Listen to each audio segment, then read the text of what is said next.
Boa noite, podemos começar, sim. Bem-vindos. Boa noite, bem-vindos. Quero agradecer aqui a presença de todos, em primeiro lugar dos palestrantes, e são pessoas desde sempre muito interessadas na área. A doutora Luciana, que vai moderar a sessão, e a todos quantos nos estão a ouvir e que se interessam particularmente por esta doença que é tão particular, passa a redundância. Eu estou aqui na qualidade de cuidadora informal e de médica também,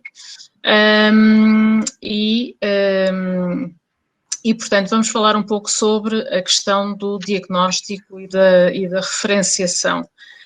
E que naturalmente em época de pandemia só foram mais dificultados ainda em relação àquilo que já era o passado. Em relação ao diagnóstico desta doença da esclerose lateral amiotrófica, e como todos já sabemos, muitas vezes o diagnóstico é difícil, é tardio pelas especificidades da doença. É uma doença insidiosa, indolente, com manifestações múltiplas, e muitas vezes, portanto, o diagnóstico é tardio e, portanto, as intervenções terapêuticas, tanto medicamentosas como não medicamentosas, muitas vezes também são bastante tardias e muitas vezes até erradas em relação àquilo, sendo que o diagnóstico também pode ser, enfim, um pouco ao lado daquilo que é o real e, portanto, as intervenções também podem ser menos adequadas. Portanto, estamos todos muito interessados em a única forma de fazermos diagnósticos mais precoces e referenciações mais adequadas é realmente a informação. A informação, a divulgação da doença, das suas manifestações, das suas especificidades a todos os profissionais de saúde e a toda a população em geral. Outro aspecto muito relevante que queria aqui também levantar é a questão da comunicação do diagnóstico, portanto a informação do diagnóstico ao doente e à sua família. Esta comunicação de más notícias é um momento muito importante, de gerir as expectativas do doente, de informar na medida em que ele também queira ser informado, de informar da previsão do prognóstico, da evolução da sua doença, das alternativas terapêuticas e que lhe podem melhorar muito a perda da autonomia motora que se vai verificar. Outro aspecto muito importante também, a questão da discussão sobre o cuidador formal e informal, não é? Em relação à referenciação, nós temos ainda grande dificuldade no país em encontrar equipas multidisciplinares que possam, de uma forma mais, eventualmente, mais atempada, de uma forma mais facilitadora, mais fluida, dar todas as respostas que estes doentes necessitam. Esta é uma doença muito particular e difícil de gerir tanto pelo doente como pela sua família. Mas há alternativas dado que, enfim, em termos farmacológicos não temos assim tanto para oferecer aos doentes, para já, não é? Mas em termos de alternativas e procedimentos que podem melhorar não só a perda da autonomia motora, da dificuldade na alimentação, na parte respiratória, da comunicação e também da prevenção das próprias complicações da doença, há alternativas e que de uma forma, instituídas de uma forma atempada, tranquila, e de uma forma facilitada para o doente e para a família, podem melhorar em muito a qualidade de vida do doente, que é esse o nosso objetivo, é o objetivo de todos os que estamos aqui, os preletores e os ouvintes. portanto, é realmente a melhoria da qualidade de vida, do bem-estar, a melhoria a redução do sofrimento, o enorme sofrimento motor, psíquico, associado a esta doença e da dignidade da pessoa humana. São estas palavras muito breves. Também não esquecer a questão dos apoios técnicos que estes doentes têm direito e que habitualmente são processos muito complexos e muito morosos e, portanto, enfim, há um grande trabalho a fazer em muitas áreas. Obviamente, como provavelmente vão discutir, era importante definir hospitais de referência que possam ter as equipas multidisciplinares que deem uma resposta integrada e centrada no doente, e de forma que consigamos realmente dar a estes doentes aquilo que eles necessitam. A informação e a divulgação da informação sobre esta doença, tal como estamos aqui a fazer, é fundamental, porque o conhecimento é a pedra de toque para que tudo possa acontecer da melhor forma, não é? E passo a palavra à doutora Luciana, espero que todos estejam a ouvir bem e, portanto, se há algum constrangimento em termos de aplicação de audição, por favor, comuniquem, têm o chat para nos dizer, portanto, uma boa sessão é aquilo que eu desejo a todos. Muito obrigada, doutora Fernanda. Ora, muito boa noite a todos, sejam muito bem-vindos. Já percebi aqui pelo chat que não estamos a ter dificuldades técnicas, pelo que vamos dar então início à nossa sessão. Queria apenas começar por agradecer à Apelo o convite para moderar a sessão e também agradecer a promoção do ciclo informativo intitulado Tudo Aquilo que Ainda Podemos Ser, e certamente que na esclerose lateral amiotrófica ainda podemos vir a ser muito mais do que aquilo que somos agora. Quero agradecer também à Apelo o apoio formativo que tem vindo a promover, não só agora, mas ao longo dos últimos anos, onde eu tive o prazer de colaborar diversas vezes na minha vertente de diferenciação, que são os cuidados paliativos, e considero que a formação é uma ferramenta poderosa, como disse a doutora Fernanda, a todos os que lidam com esclerose lateral amiotrófica, porque nós sabemos que formar é capacitar. E quando capacitamos alguém, seja um doente, seja um formador, seja um profissional de saúde, vamos estar a permitir que essa pessoa possa antever um cenário, conhecer um caminho e um percurso tortuoso que vai percorrer, mas que, sendo portador destas ferramentas, consegue capacitar-se de outra maneira e com maior segurança para esta caminhada. E que caminhada é esta? Portanto, apercebi-me que no público de hoje temos doentes, temos cuidadores, temos familiares e alguns que estão no início deste percurso. Portanto, faz-nos sentido falar do percurso da esclerose lateral amiotrófica, embora de uma forma sucinta, porque não temos muito tempo. Vamos fazer esta sessão num tempo um bocadinho inferior a 1 hora, para que possam, no final, colocar questões e fazer assim a hora estipulada.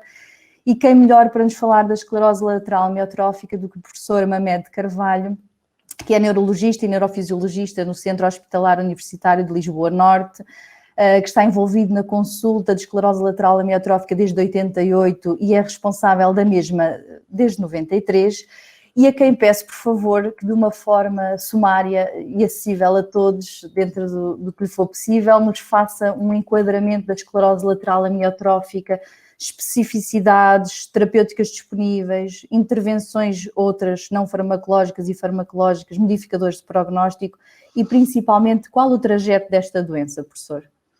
Muito bem, eu vou muito rapidamente fazer um sumário. Esta doença é caracterizada pela disfunção motora, em geral. Muito raro o doente acontece com uma disfunção cognitiva. ocorre uma disfunção motora que, se for no membro superior ou no membro inferior, é notório pela parésia de um pé, pela dificuldade em levar um braço, ou mexer uma mão, que geralmente o início é assimétrico. E se for no território que nós designamos por bulbar, a pessoa, que acontece em cerca de 25, 30% dos casos, mais nas pessoas com maior idade, mais frequente nas pessoas com maior idade, começa-se, o primeiro sintoma é a dificuldade na articulação verbal, raramente a disfagia, como primeiro sintoma. E, ocasionalmente, em 3% dos doentes, ou a 5% dos doentes, o primeiro sintoma é até respiratório, o que naturalmente torna, portanto, uma parésia diafragmática, portanto, o músculo que é importante para o ato da inspiração, o que torna o diagnóstico mais difícil ainda. Uma vez que o doente começa com esse trajeto, isto já foi estudado por múltiplos grupos, e nós próprios já publicámos sobre isso, uma vez que o doente comece com os primeiros sintomas, depois o trajeto para o diagnóstico depende naturalmente da região afetada. Não é? Se for no membro inferior, classicamente, o que compreende-se, porque naturalmente, apesar deste doente não ter dor, é uma parésia sem dor, o que naturalmente não se explicaria por uma lesão radicular. Não é? Apesar disso, quando o doente vai ao médico de família, é classicamente no membro inferior referenciado à ortopedia, e se for no membro superior, à neurocirurgia, é o mais tradicional. Raramente vai de pronto à neurologia. Apesar, como eu digo, não haver dor no trajeto do diagnóstico, no início. E, portanto, enfim, o ortopedista naturalmente fará os exames de imagem, fará, eventualmente, com sorte, a eletromiografia, cuja interpretação depende da experiência de quem a faz, naturalmente. É um exame muito dependente do executor. E no membro superior também fará a sua ressonância, eventualmente fará a eletromiografia. E isso, naturalmente, tem um atraso diagnóstico, que, aliás, ocorre em vários países, posso falar rapidamente sobre isso. Se o doente começa com uma dificuldade articulatória verbal, vai classicamente primeiro ao otorrino, se há algum problema da garganta, e depois o trajeto é a partir daí. Mas estes doentes com início bulbar são mais rapidamente diagnosticados. Isto é um conceito clássico verificado múltiplas vezes desde há muitos anos, que se confirma. Se o início é respiratório é mais complicado, porque vai passar pela cardiologia, vai passar pela pneumo, e muito tardiamente, em geral, atinge a neurologia, ou atinge quando apanha um médico muito, enfim, observador, ou então quando o doente começa a se queixar de falta de força em algum outro segmento do corpo. E, portanto, esse trajeto dura, em média, 12 meses. E estes 12 meses, em média, não é muito diferente nos vários países. Claro que há centros que referem menos, nomeadamente em Turim e Itália, que apontam agora para um tempo mais curto, 12 meses, mas não é fácil, e já houve várias reuniões, já participei em várias, no mundo inteiro, com a preocupação de acelerar o processo do diagnóstico, que não é muito fácil, porque há que ter algum cuidado em não, porque se de facto todo doente for referenciado à neurologia, qualquer doente com falta de força for a uma clínica de patologia neuromuscular, que é uma especialidade da neurologia, que boa parte dos hospitais maiores tem, isto implicaria provavelmente uma sobrecarga enorme, porque iríamos receber doentes que na verdade muitos nem têm força, têm, enfim, como os doentes com fibromialgia, que não têm falta de força, dizia eu, que queixam-se de falta de força no contexto de astenia, fadiga e dor. Bom, e portanto tem que se ter muito cuidado como é que se pode acelerar a referenciação, e isso é um assunto, como eu digo, já foi discutido múltiplas vezes e não tem sido solução fácil, mas aqui deixaria em aberto esse problema.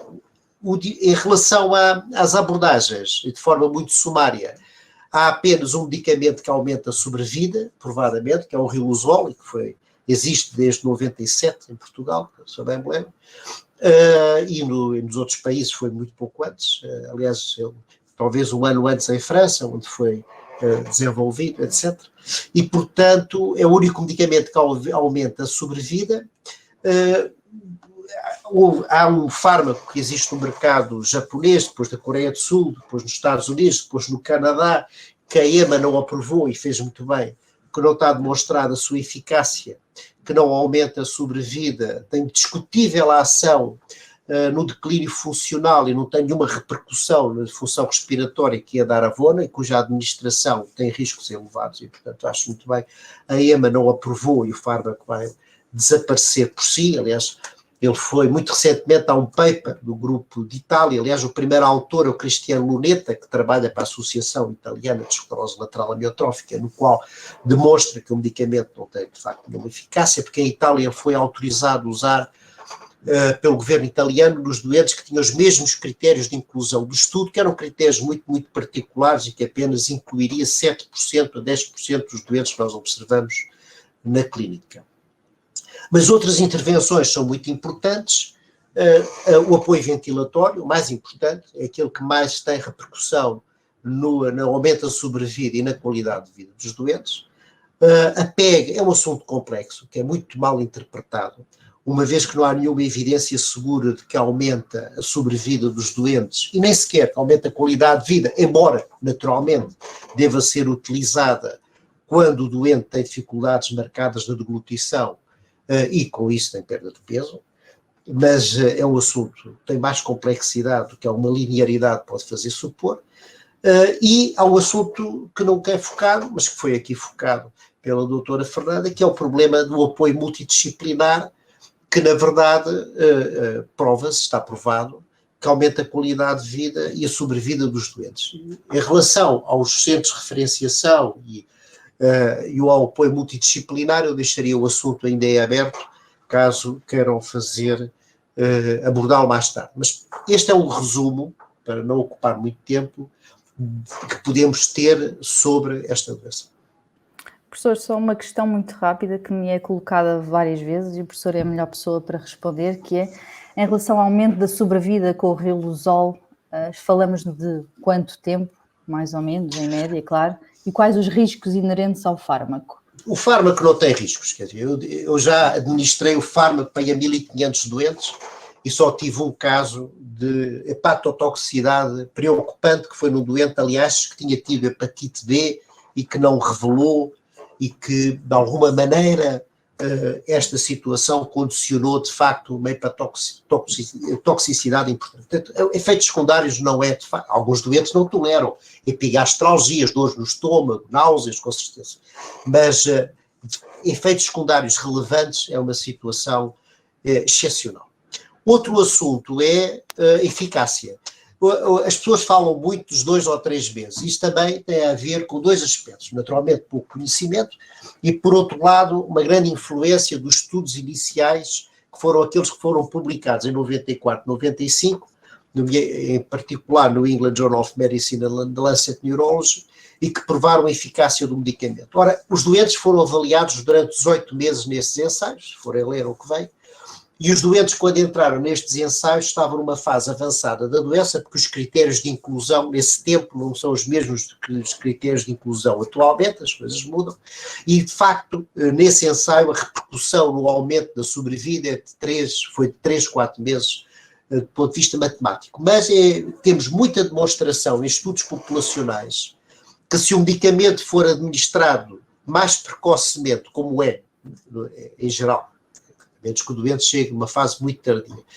E se o doente for acompanhado mais que 18 meses, que também acontece, em geral, ou seja, o doente sobreviva mais que 18 meses após a primeira observação, a repercussão sobre o aumento de sobrevida é provavelmente muito mais significativo do que estes clássicos 3 e 4 meses que ficaram encarcerados no hipocampo de algumas pessoas.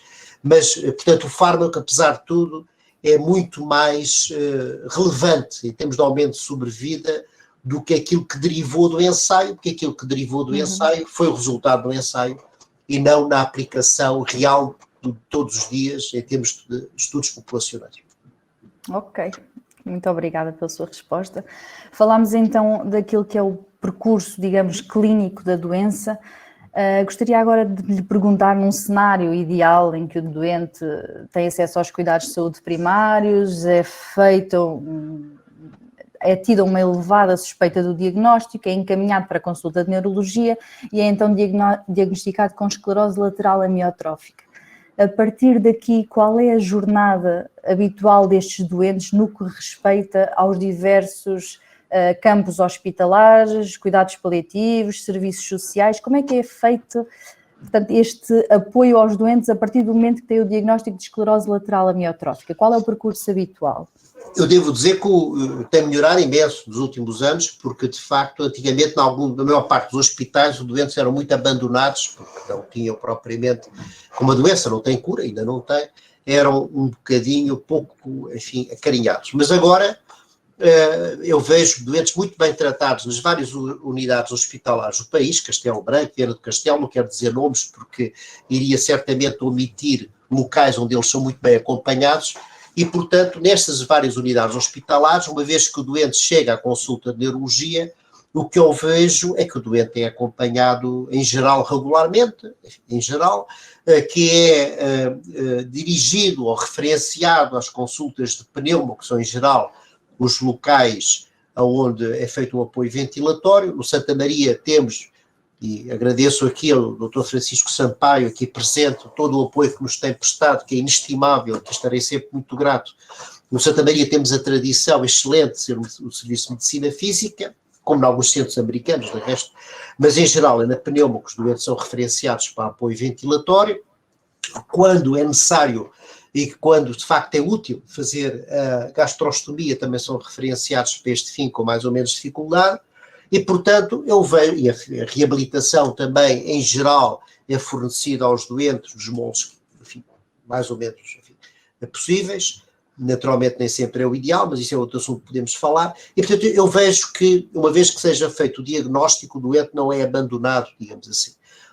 O apoio domiciliar, o apoio dos cuidados paliativos, os cuidados continuados, depende muito, isso é que é um aspecto peculiar, não é?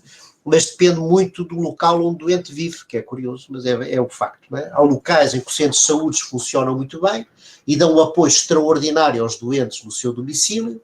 Há locais em que o apoio não está tão bem estruturado. Só para dar um exemplo, eu tenho um doente de Porto Alegre, que em casa vai o enfermeiro, vai o médico, vai o fisioterapeuta, vai o terapeuta ocupacional, o terapeuta da fala, não sei se me esqueço de alguma coisa. Portanto, tem um apoio verdadeiramente excepcional do seu domicílio, em Porto Alegre. Isso é impossível em Lisboa ou na maior parte dos sítios, não é?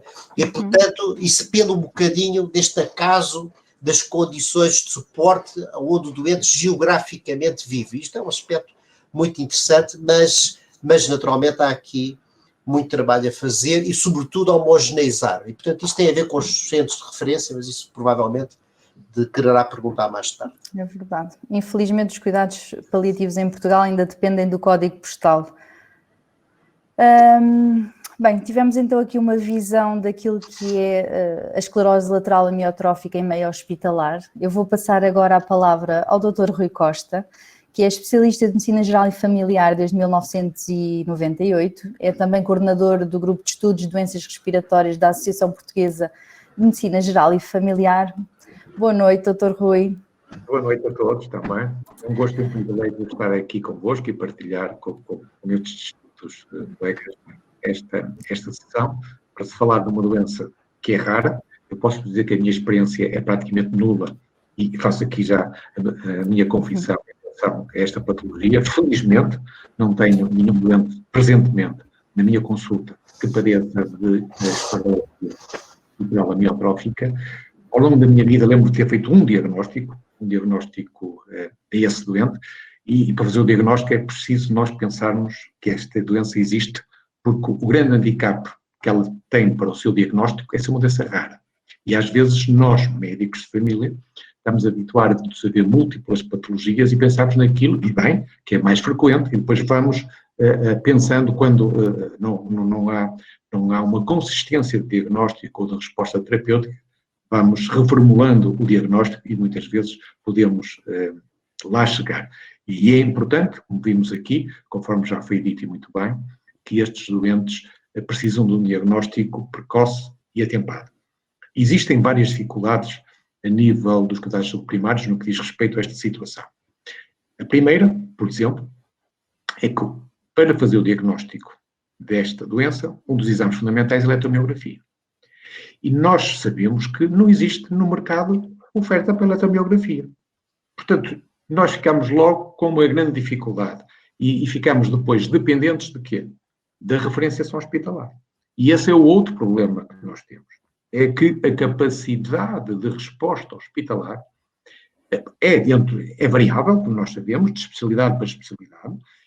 Além de ser variável, também sabemos que há diferenças geográficas. Uma coisa é um doente de Montalegre, outra coisa é um doente do Porto ou de Lisboa. São situações completamente diferentes no que diz respeito à acessibilidade. Embora o Dr. Mohamed já falou aqui, mesmo até regiões periféricas, haver um apoio integrado destes doentes, mas isto depende de outras estruturas que possam existir e dar o suporte a esta situação. Mas o que nós sabemos é que existem estas diferenças regionais na articulação entre os cuidados primários e os cuidados hospitalares e depois nesta resposta mais diferenciada para este tipo de doentes. E esse é um aspecto. Sabemos também que esta situação foi amplamente agravada com a chegada do Covid-19.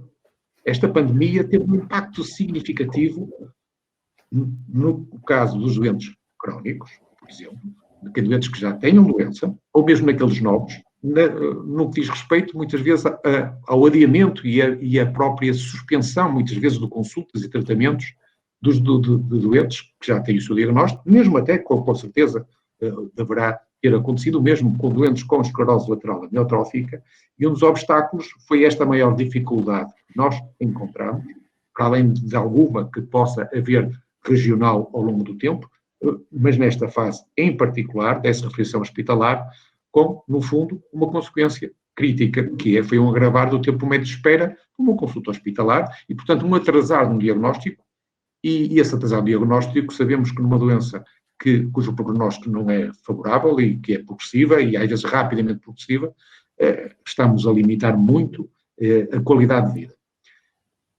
Para além de estes diagnósticos muitas vezes terem sido atrasados devido ao facto de estarmos em pandemia, portanto, por dificuldade na obtenção da primeira consulta hospitalar, e muitas vezes a primeira consulta é para se fazer, ajuda a fazer o diagnóstico, mas foi aquilo que eu disse há pouco.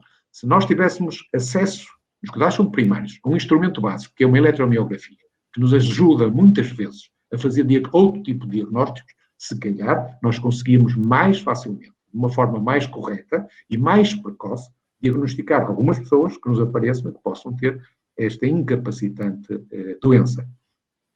E também, muito provavelmente terá acontecido que muitas pessoas que tenham esta doença incapacitante, que estejam a ser presentemente até acompanhadas a nível dos cuidados hospitalares, que devido à suspensão ou de terapêuticas estavam em curso, porque sabemos que houve terapêuticas que foram interrompidas, e se forem interrompidas quer dizer que a continuidade dos cuidados, ao ser interrompida numa doença como estas, teve seguramente implicações significativas na qualidade de vida, no prognóstico e na própria evolução clínica desta situação.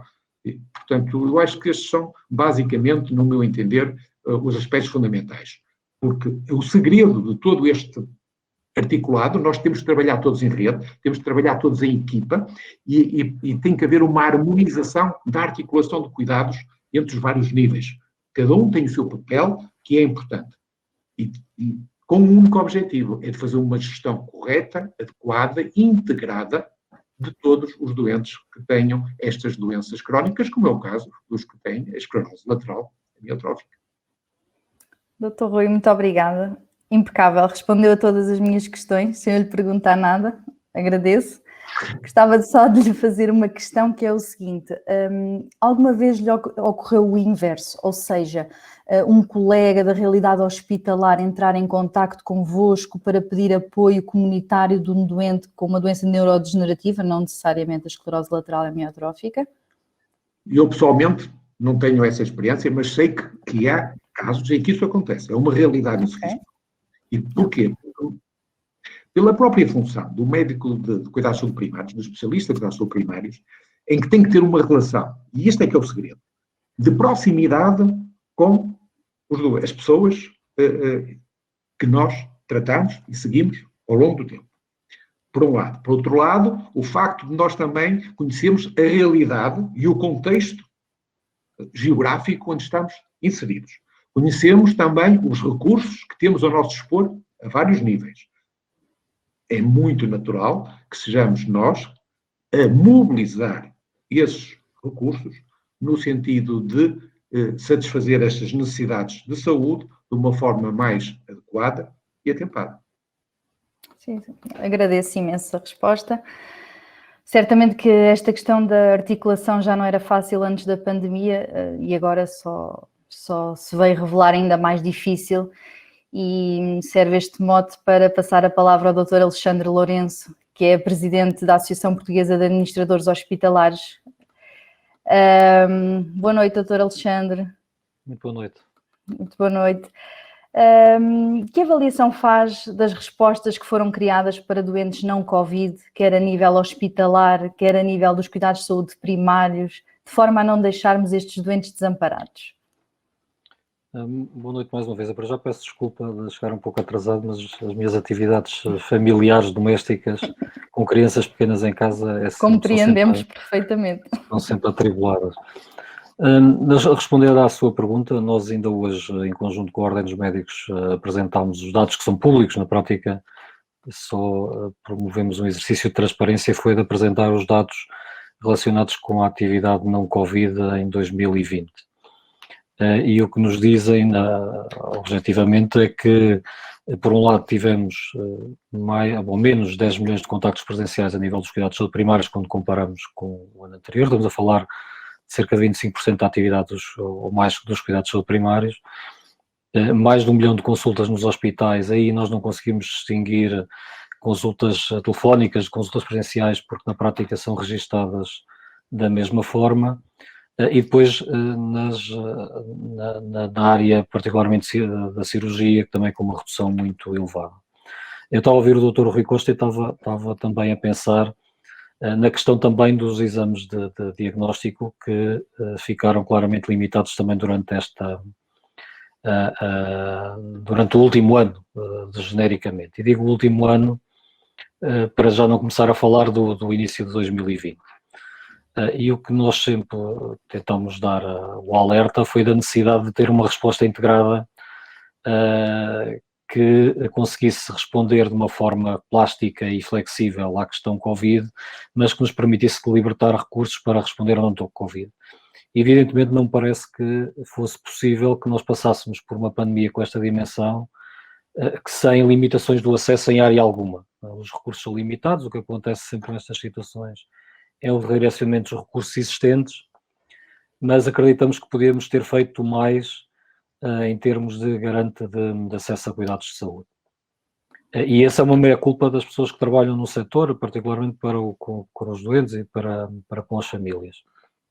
E podíamos ter feito mais se estivéssemos um pouco melhor organizados, se tivéssemos conseguido realmente planificar a nossa forma de resposta, libertando realmente recursos para a atividade regular nos hospitais. Nós não podemos acreditar que temos um sistema que é essencial, ele para durante 1 mês ou 2 meses e que nada aconteça. E foi isso, na prática, que aconteceu em março e abril, e foi isso também que aconteceu a partir de outubro. Sabendo que mesmo os meses de maio, junho, julho e agosto e setembro foram meses que fizemos menos do que fizemos em 2009. E se nós já tínhamos problemas de acesso a cuidados de saúde em Portugal antes da pandemia, evidentemente que 2020 é um ano dramático. E é dramático particularmente para muitos doentes que não tiveram os seus diagnósticos nem iniciaram terapêutica. E é dramático para aqueles doentes que foram limitados no acesso a cuidados de saúde. Particularmente, por exemplo, nas áreas de oncológicas, particularmente nas áreas que necessitam de reabilitação permanente, em que nós tivemos uma limitação enorme do acesso. Nós hoje, genericamente, ainda continuamos com grandes dificuldades como cidadãos de contactar o nosso centro de saúde, quer seja por telefone. Há centros de saúde ainda com a porta fechada, que nos dizem para contactar pelo telefone, mas muitas vezes chegamos a casa e telefonamos e não conseguimos também que nos atendam. Nos hospitais há limitações grandes, particularmente porque temos hospitais que estão sobrecarregados em relação a outros estão mais libertos. Eu estava a ouvir a Luciana há pouco da questão do código postal. Mesmo neste momento, quando nós temos uma redução da pressão sobre os hospitais, ainda é um pouco inexplicável porque é que nós temos hospitais que têm mais carga que outros e porque alguém mora na região de Rio de Moro, da Amadora, porque é que essa pessoa tem que ser penalizada em alguém que reside em Lisboa, quando um hospital de Lisboa também podia estar a ser diluída essa resposta nesses hospitais. Portanto, há aqui várias matérias que nós achamos que podíamos ter feito mais e nós estamos no tempo certo e por isso quando me convidaram para participar convosco nesta conversa, nós estamos no tempo certo de fazer perguntas e de encontrar respostas. Esta semana escrevi um artigo de opinião no Jornal de Notícias e dava nota de um documento que foi publicado pelo governo britânico, um livro branco para a reestruturação dos serviços de saúde. E que aproveita esta altura de grande dificuldade também para pensar a forma como prestamos cuidados. E o documento chama-se qualquer coisa em português como integração e inovação para garantirmos cuidados de saúde e cuidados sociais para todos. As pessoas que nos estão a ouvir, as famílias que nos ouvem, sabem que os problemas de saúde estão muito relacionados com cuidados, com questões de natureza social, que têm grandes dificuldades também nas suas vidas diárias.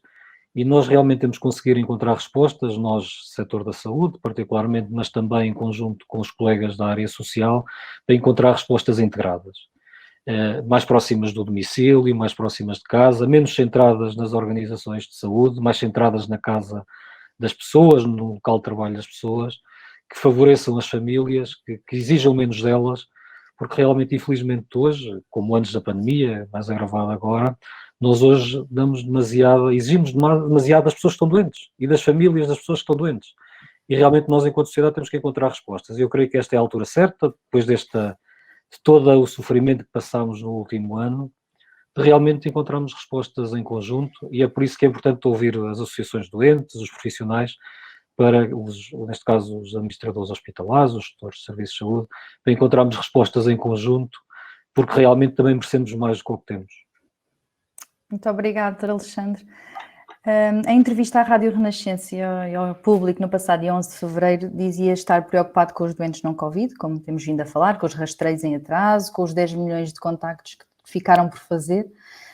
Avisa-nos também que Portugal irá regredir anos nos indicadores de saúde e ainda no contexto desta entrevista afirmava também ter apresentado ao Governo uma proposta que passaria pela criação de uma estrutura de coordenação de resposta à crise.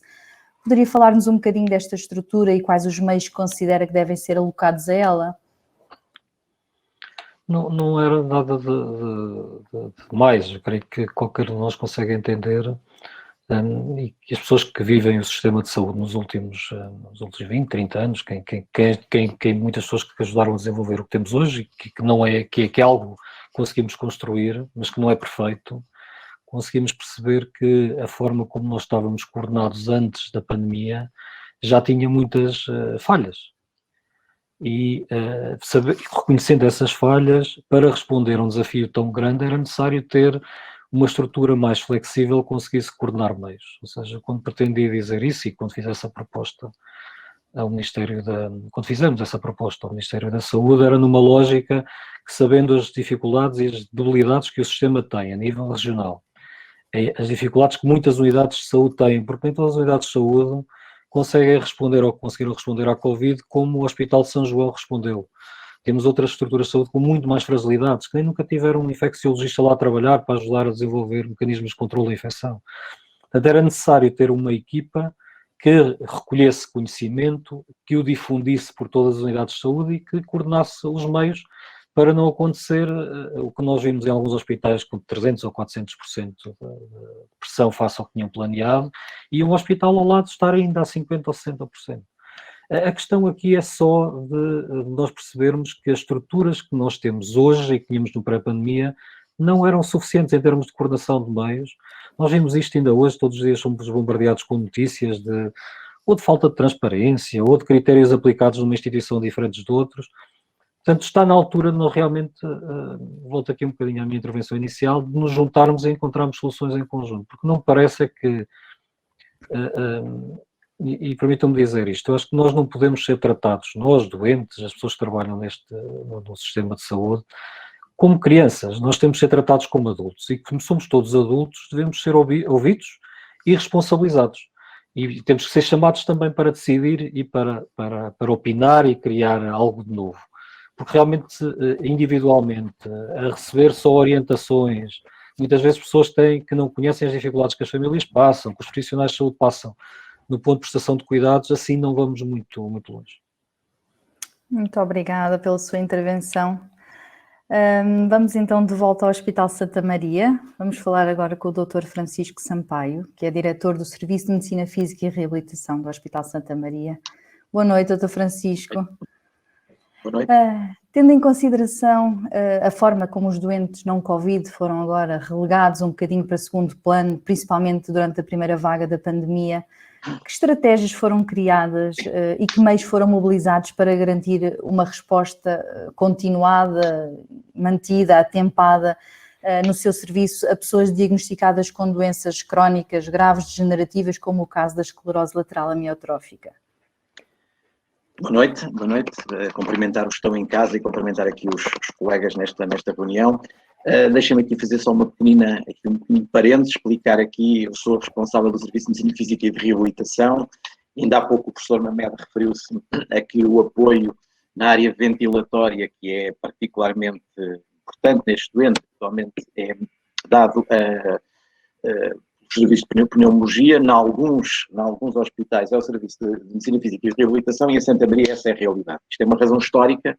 Eu durava 30 segundos a fazer aqui uma referência que me parece que é justa, que é, isto começou, há uma forte relação dentro do Hospital Santa Maria entre estes serviços, o Serviço de Neurologia e o Serviço de Reabilitação.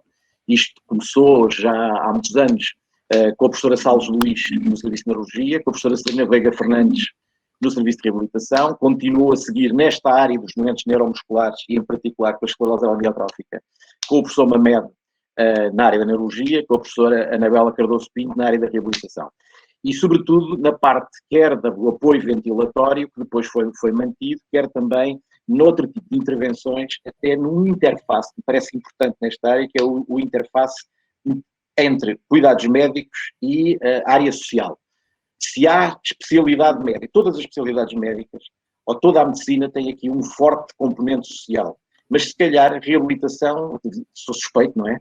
Mas será talvez das mais sociais das especialidades médicas. E muitas vezes uma interface, às vezes há quem nos faça muita confusão em relação a isto. Este doente está a fazer determinado tipo de cuidados, isto já devia estar sob a alçada de alguma intervenção ou de uma área social. O limite é difuso, isso não tem mal nenhum. Aliás, permitam-me aqui uma parte, eu não consigo perceber porque é que a área social, os assuntos sociais e a saúde não estão reunidas no mesmo Ministério. Existem vários problemas, então não sei se haverá tempo. Afloraram há pouco as necessidades, por exemplo, em ajudas técnicas, que não se usa agora o termo, ao material de apoio, e a enorme dificuldade que nós temos resulta da enorme confusão de tutelas e de organização que existe nesta área. Mesmo para quem está no terreno, mesmo para quem conhece isto bem, a dificuldade é enorme. E, portanto, isto é para explicar aqui o papel da medicina física e de reabilitação, em particular de Santa Maria. Esta é uma doença, como já foi dita, claramente neurológica. A importância do diagnóstico o mais precoce possível, as dificuldades que existem já foram referidas, e habitualmente estes doentes são-nos, no serviço de reabilitação, são-nos enviados pela neurologia, pelo grupo do professor Mamed, e, sobretudo, tem a ver essencialmente com os problemas de natureza ventilatória, também com os problemas motores. Eu já vi aí, estou aqui a espreitar para o chat, uma pergunta sobre se deveria, que em relação a um doente, algum familiar, certamente, que os médicos referiam que não fazia sentido a reabilitação. Esta área da reabilitação é uma área que se presta muito a imensas confusões. Às vezes até noções que o senso comum estão um bocadinho em contrassenso com aquilo que é a realidade. Reabilitar, até etimologicamente, quer dizer habilitar de novo. O objetivo é pôr a pessoa como estava inicialmente, antes da condição de saúde, a condição de doença que teve, do traumatismo, etc. Só que este é um conceito, é uma forma de ver isto de forma um bocadinho lata, porque obviamente que há aqui outro tipo de intervenções, mesmo em circunstâncias em que, infelizmente, como é o caso desta doença, que não vamos ter a veleidade de recuperar motoramente quem perdeu um conjunto de funcionalidades fruto da própria doença. voltando à pergunta, que eu não me esqueci, é assim, o que aconteceu no início da pandemia no serviço de reabilitação aconteceu provavelmente em quase todos os serviços, e em todos os hospitais, em todas as unidades de cuidados de saúde, que foi, subitamente, nós tivemos aqui uma situação com que ninguém lidou, apoderou-se dos doentes, dos profissionais também, medo desconhecido, e houve uma suspensão da atividade. Rapidamente se conseguiram começar a criar soluções de adaptar às várias circunstâncias que foram surgindo. Algumas dessa suspensão foram por diretrizes superiores, até contrariamente àquilo que nós achávamos que devíamos fazer, mas tínhamos que seguir essas diretrizes. No caso em particular da esclerose lateral, e é preciso também referir aqui, que ao contrário da experiência que nós temos nesta fase atual, na primeira fase os próprios doentes, a população, nós todos temos a noção que as pessoas estão mais em casa, estiveram mais em casa espontaneamente na primeira fase, por receio também, com certeza, do que agora. E por isso, os próprios doentes, até antes de algumas medidas, nós tivemos um valor muito elevado de faltas a consulta, por iniciativa dos doentes. No caso de algumas patologias, e esta patologia, a esclerose lateral, pelo peso, pela importância que nós lhe damos, até por esta tradição que existe em Santa Maria, por ser um grupo relativamente limitado, conseguimos criar soluções para estes doentes. Estes doentes passaram rapidamente a ser acompanhados, não por via tele, porque espantosamente nós no serviço não tínhamos nenhum único computador equipado com câmaras, e, portanto, mas passámos por via telefónica. E, portanto, é assim, estes doentes, numa determinada fase, aquilo que foi feito foi esta adaptação muito rápida, no sentido de acompanhar os doentes e tentar equacionar os problemas por esta forma. Depois, houve algum período de alívio, mais no período de verão, e conseguimos também fazer vários tipos de adaptações. Os doentes com esclerose lateral vão mais agora presencialmente ao serviço, embora menos do que antigamente, e a adaptação que fizemos foi no sentido de adaptar circunstâncias muito próprias, alterar as condições de espera dos doentes, ou de espera, até melhor dizer uma coisa, os doentes quase não têm espera. Ou seja, estes doentes têm uma forma de articulação em que o objetivo é que cheguem ao serviço, sejam vistos imediatamente. O tempo que era para o doente ser visto foi também repensado. É evidente que com isto ficaram para trás outras situações. Há algumas patologias na área da reabilitação que tiveram, pela própria natureza da patologia, um tratamento, vejam este privilegiado no sentido positivo. Mas houve outras situações que tiveram que ficar naturalmente um pouco para trás. E por isso, parece-me que estamos de acordo que esta é uma altura excelente para pensar a organização dos nossos serviços, a organização dos cuidados de saúde no pós-pandemia. Do ponto de vista de daquilo que foi acontecendo ao longo deste tempo no meu serviço, eu costumo dizer que não aconteceu nada no serviço que eu ficasse muito admirado. Aconteceram algumas zonas críticas que eu conhecia, eu tinha algumas feridas que eu não sabia que eram tão grandes. E, entretanto, ou seja, muitas das carências que já estavam identificadas e vieram talvez ao de cima pelas solicitações decorrentes da pandemia.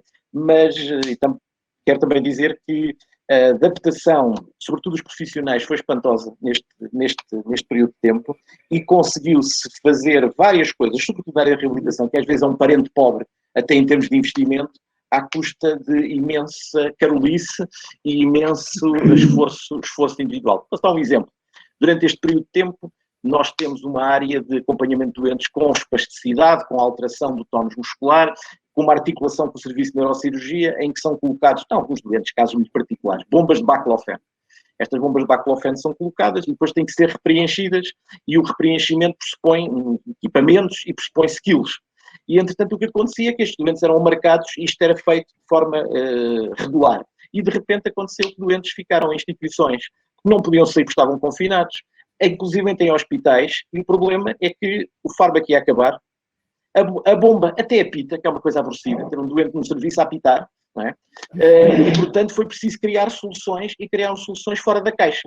Os profissionais foram às unidades de cuidados continuados, foram inclusive em todos os hospitais, resolver esta situação. Portanto, se do ponto de vista da organização deixámos um bocadinho a desejar, estou de acordo, do ponto de vista também, como é habitual em Portugal, do ponto de vista de adaptar, sobretudo a circunstâncias particulares, acho que fomos particularmente inventivos e acho que conseguimos resolver muitos problemas.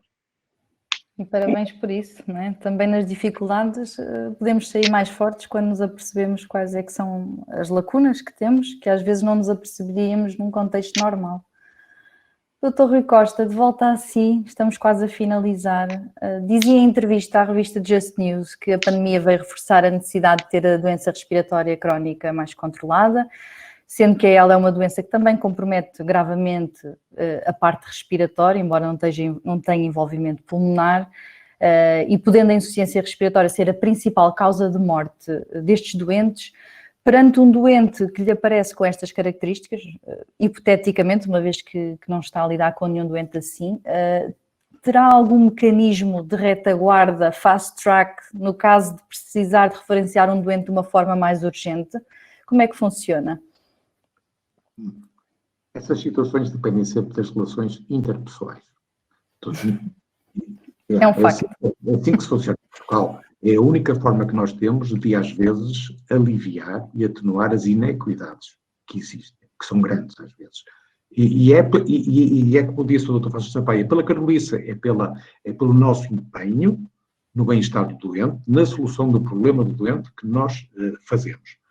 Também ouvi e queria cumprimentar o Dr. Alexandre Lourenço pelo excelente trabalho que fizeram no que diz respeito a esta análise da produtividade que foi feita não só nos cuidados hospitalares, mas nos cuidados de saúde primários, porque foi importantíssimo nós repensarmos os novos modelos organizacionais e de funcionamento das nossas instituições. Mas depois a maneira como nós dizemos os números, ou aquilo que só comunicamos, às vezes também não é adequada. Eu posso dizer que, e sei que houve um comportamento muito diferenciado nas várias unidades de cuidados primários. Umas estiveram mais abertas à população, no fundo, abertas no sentido de consulta presencial, e outras menos. Portanto, nós sabemos que a pandemia trouxe uma mudança do contexto organizacional, em que se deu privilégio às consultas não presenciais versus as consultas presenciais, por motivos vários, que todos nós sabemos quais são, entre eles evitar o aglomerado de pessoas e confusão. Mas o que eu posso dizer, e da análise que fiz do documento, é que se nós somarmos as consultas não presenciais com as presenciais, foram feitas nos cuidados primários mais 1,4 milhões de consultas do que em 2019. Associando a tudo isto o acompanhamento de trace Covid, que tem desgastado muito e muitos médicos de família. Por isso é que às vezes as pessoas não percebem porque é que às vezes ligam para o centro de saúde e ele não atende. Não atende porque os médicos estão sempre ao telefone. E depois o sistema não estava preparado para ter tantas linhas a funcionar em simultâneo. E por isso é que as pessoas às vezes queriam entrar em contacto com as unidades de saúde e tinham uma imensa dificuldade. Agora, no que diz respeito a estes doentes, o importante é o diagnóstico. Alguns deles, no que diz respeito às doenças respiratórias, pode a manifestação ser a tal falta de ar, a dispneia, ou então alterações da tosse. E é importante, nesta população, nós fazermos o quê? Primeiro, o diagnóstico.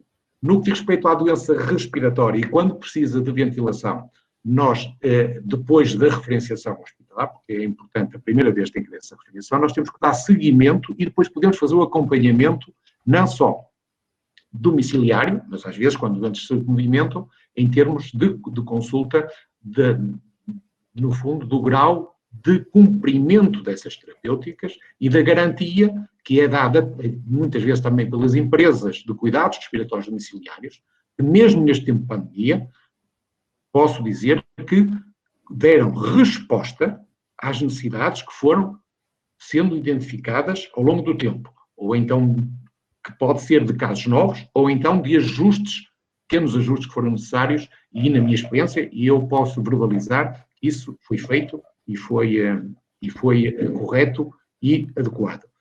Depois, em termos preventivos, é muito importante nós prevenirmos, às vezes, infecções respiratórias nestes doentes. E a prevenção com a vacinação é determinante. E nós, que estamos subprimários, quer a vacinação antigripal, quer a antipneumocócica, e eventualmente também já se começa a falar no reforço da vacina da tosse convulsa neste tipo de população, que está mais suscetível, e, portanto, a prevenção das infecções é importante, mais a mais, em pessoas que já têm dificuldade em respirar. E o sintoma pode ser, às vezes, difícil quando queremos fazer o diagnóstico, porque o cansaço, a falta de ar, a dispneia pode acontecer noutras doenças, como a DPLC, como a asma, como a doença cardíaca, e também, infelizmente, nesta situação.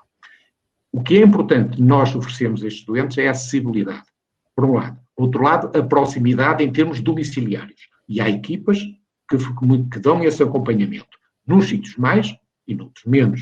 É muito variável, por isso é que se fala que esta inequidades geográficas que são acentuadas. Ainda mais numa doença rara como é esta, em que, no meu modesto entender, acho que deviam de haver centros altamente especializados para acompanhar esses doentes e não estarem pulverizados por pequenos locais em que todos tentam fazer o melhor, mas eu estou convencido que nestas doenças raras, quanto maior a especificidade, a especialização, melhor os resultados nós obtemos e melhor o prognóstico que vamos dar a todos estes doentes.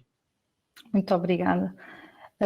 Eu estive nesta sessão enquanto moderadora, no entanto, não quero deixar de dar o meu contributo enquanto pessoa dedicada aos cuidados paliativos, porque mais do que a Luciana, sou uma pessoa que carrega na minha mochila muitos rostos de esclerose lateral amiotrófica que chegam até mim habitualmente numa fase de grande sofrimento e angústia, muito próximo da sua terminalidade.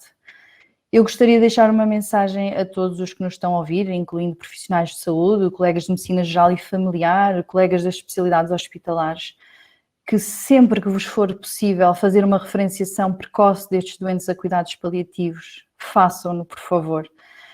A qualidade de vida destes doentes também passa por um controle sintomático precoce, que muitas vezes vai muito mais além do que a PEG, do que a ventilação não invasiva, que sabemos que claramente aumenta a sobrevida dos doentes e, portanto, deve ser altamente estimulada. Muitas vezes, com a ventilação invasiva, o doente mantém queixas de falta de ar, que nós chamamos de dispneia, depois vai surgir a dor, vai surgir a espasticidade muscular, há doentes que vão ter a boca muito seca, há doentes que vão ter acumulação de saliva, vem a insónia, vem a obstipação com a imobilidade, etc. Há uma parafernália de sintomas que poderíamos falar a noite toda associada à esclerose lateral amiotrófica e que habitualmente, quando os doentes têm acesso a cuidados paliativos, é numa fase em que realmente já se torna difícil equilibrar as coisas, tanto para o doente como para a família, que quando chega até nós já tem uma carga sobre si de vários meses de acompanhamento de um doente que está claramente em sofrimento físico e muitas vezes não é só físico, é emocional. Eu recebo chamadas de norte a sul do país com pedidos de ajuda via e-mail, via mensagens. Eu tento fazer o meu contributo de forma voluntária da melhor forma que posso, mas realmente é algo que me magoa saber que existem dezenas de doentes espalhados pelo país que a partir do momento em que perdem a sua funcionalidade, deixam de ser capazes de ir a uma consulta hospitalar, etc., ficam, é forte, mas eu diria abandonados na solidão das suas casas com a família, sempre que a sua área geográfica não permite que haja uma intervenção de cuidados paliativos. E esta era a mensagem que eu queria deixar. Queria agradecer a todos o vosso excelente contributo. Gostei muito de vos conhecer a todos. Vou deixar agora aqui espaço para alguma questão no chat, por favor.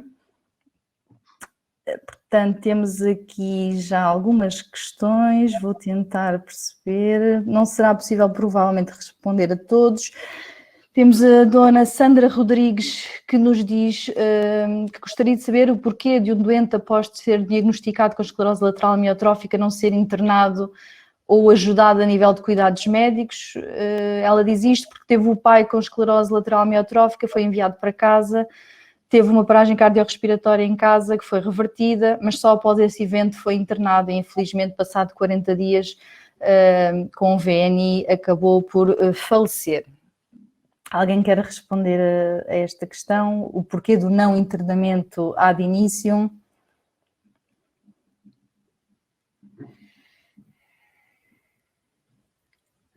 Não. Professor, não estamos a ouvi-lo, desculpe.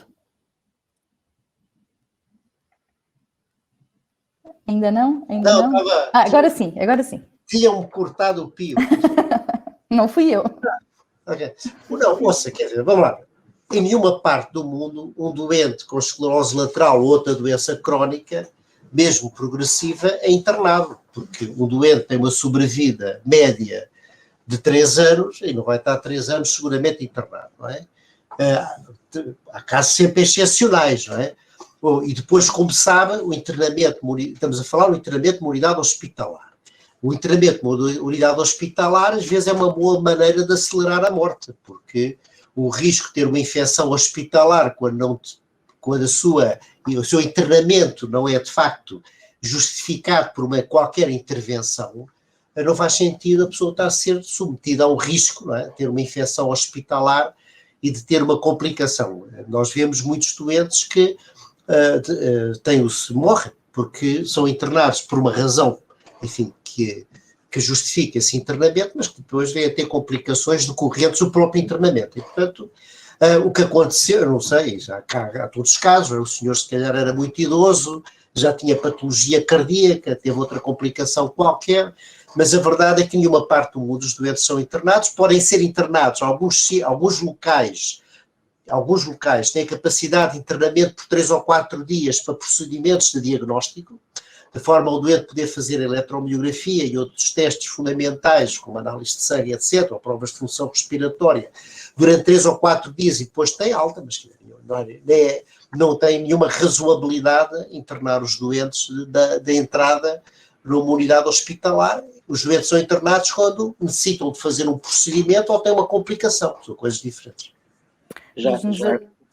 Diga, doutor. Ia só aqui reforçar aquilo que foi dito, que é assim, não indo comentar o caso em concreto, que certamente será uma situação pessoal, dolorosa, mas no caso geral, subscrever isto que acabou de ser dito, que é assim, até na minha área, no meu serviço, na reabilitação, até o objetivo que nós temos no acompanhamento do doente, neste caso até no apoio com a ventilação não invasiva, é justamente retirar os doentes o mais possível do hospital, ou seja, fazer com que haja menos complicações, menos idas à urgência, e que se pode justificar um internamento curto para resolver certo tipo de problemas, isto não é regra. Outra coisa diferente, provavelmente, não sei se será esta situação, ou se caminharia para aqui se discutíssemos mais isto, é quando a situação se arrasta em fases mais avançadas, até não necessariamente em cuidados, quando são necessários cuidados paliativos, mas quando é necessário o descanso do cuidador, quando a carga é muito grande do ponto de vista familiar e onde é que são colocados estes doentes. Mas isso não é propriamente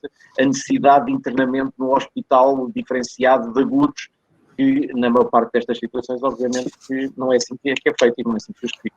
Eu devo dizer, já agora a propósito, uma observação, que eu conheço muito bem os neurologistas brasileiros envolvidos nesta doença e, obviamente, se em alguns centros privados de medicina eles possam promover o internamento por razões que eu não quero aqui desenvolver, não é prática, naturalmente, o internamento desta doença nos hospitais nem no Brasil. Portanto, isto não é assim. Muito bem, fica aqui outra questão. O bocejar constante é normal na evolução da doença? Não percebi a palavra. O bocejar constante. O bocejar ocorre em várias situações. Aliás, as vias neurológicas do bocejar são complexas, não é? E o bocejar é um mecanismo que, por um lado, facilita a inspiração profunda e, portanto, promove a proteção daquilo que chamamos as microatelectasias, não é?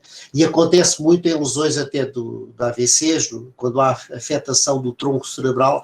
Acontece na LA ocasionalmente, mas é uma observação, eu diria, 1 em cada 100 doentes queixa-se de bocejar frequente. É pouco frequente o bocejar frequente. Ok.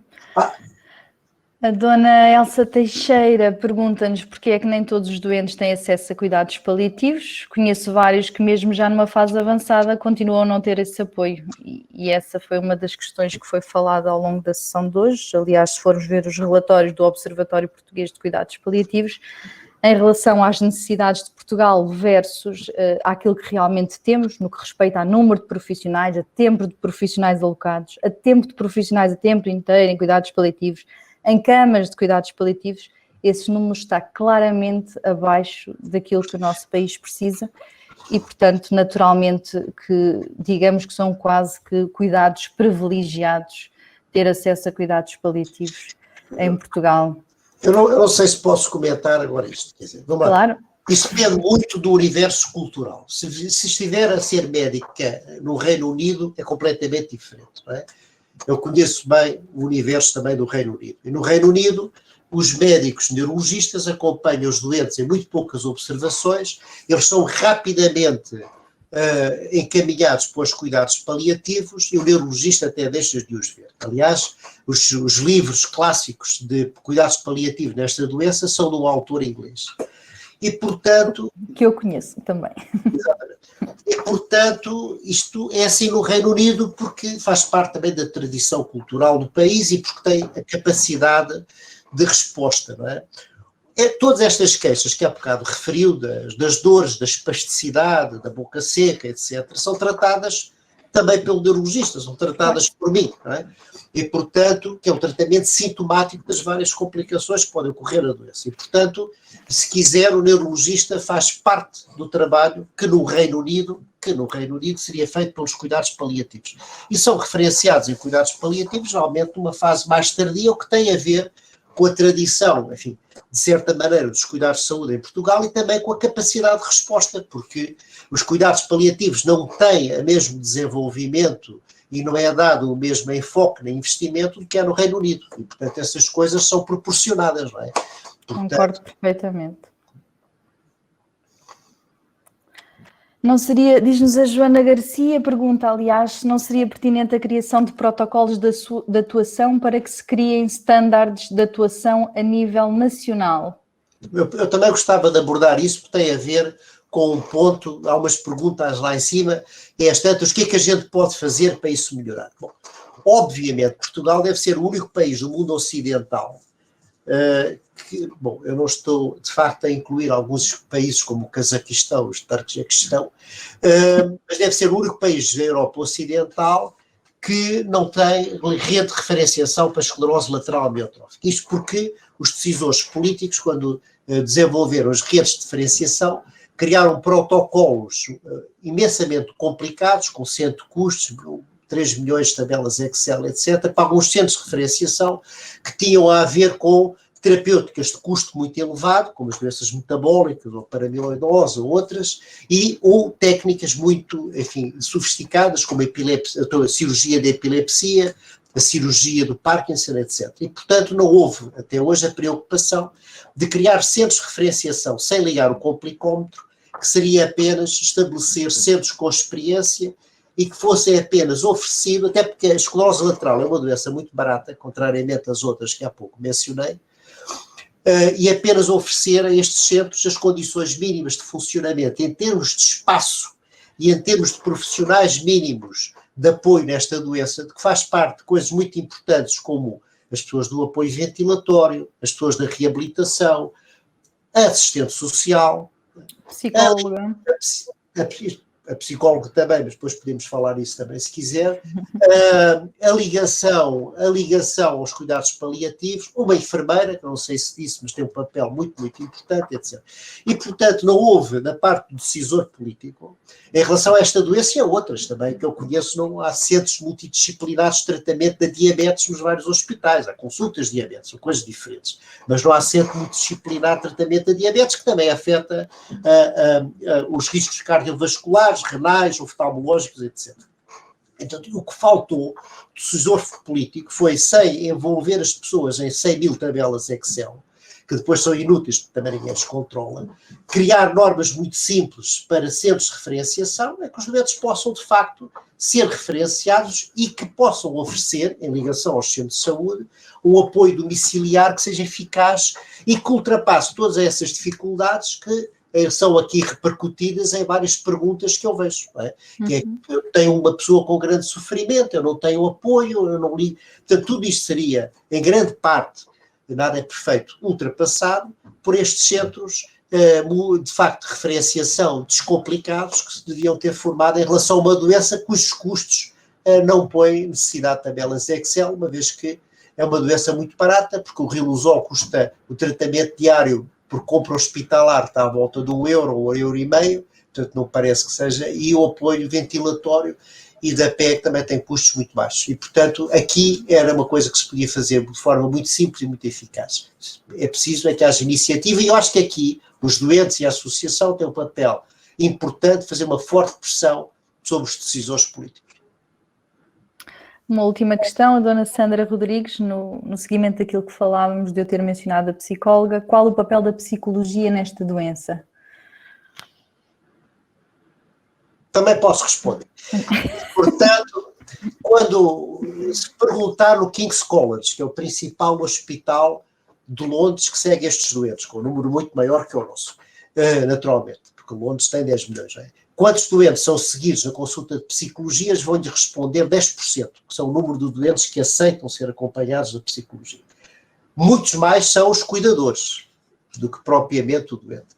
E, portanto, a psicologia, como eu digo, tem um papel muito importante, obviamente, nos doentes que sentem essa necessidade, que nós não devemos forçar os doentes a ter apoio psicológico, como é evidente, mas tem um papel ainda mais relevante nos cuidadores, tem naturalmente um papel muito importante, mas é exatamente essa medida que eu disse. Eu queria só acrescentar, Sandra, que o papel da psicologia no doente com uma doença terminal, em fase terminal, acontece não apenas durante a vida do doente, mas também dá apoio ao luto. Muitas vezes os familiares e cuidadores de doentes com esclerose lateral amiotrófica, à semelhança de outras doenças, vivem aquilo que nós em cuidados paliativos chamamos o duplo luto, ou seja, há um primeiro luto em vida em que a pessoa deixa de reconhecer funcionalmente o companheiro, a mãe ou o pai. Portanto, há uma primeira quebra daquela imagem da pessoa que sempre tivemos, e portanto é o chamado primeiro luto, mas que nessa fase a pessoa não pode ir abaixo porque tem que manter forças para lutar e continuar a ajudar o seu ente querido. No entanto, quando há depois uma morte física, normalmente essas pessoas tendem a cair abruptamente do seu estado emocional e, portanto, a psicologia pode também ser útil nesse sentido. Existem, inclusive, consultas de psicologia dedicadas inteiramente ao luto. Está bem? Acho que podemos dar por terminada a sessão. Não há mais questões. Quero agradecer-vos uma vez mais a todos a vossa presença. Os nossos dias de médicos não estão a ser fáceis. De administrador hospitalar, tenho a certeza que não, também. Portanto, agradeço a todos o tempo que dispensaram e às 50 pessoas que nos estão a ver. Da minha parte, qualquer questão que tenham, eu estou sempre disponível por e-mail. A Associação Portuguesa de Esclerose Lateral Amiotrófica pode fornecer-vos o meu e-mail e todas as questões que eu possa ajudar-vos, sintam-se à vontade. Muito obrigada a todos uma vez mais. Obrigado. Muito boa noite. Muito gosto. E boa saúde para todos. Obrigada, igualmente.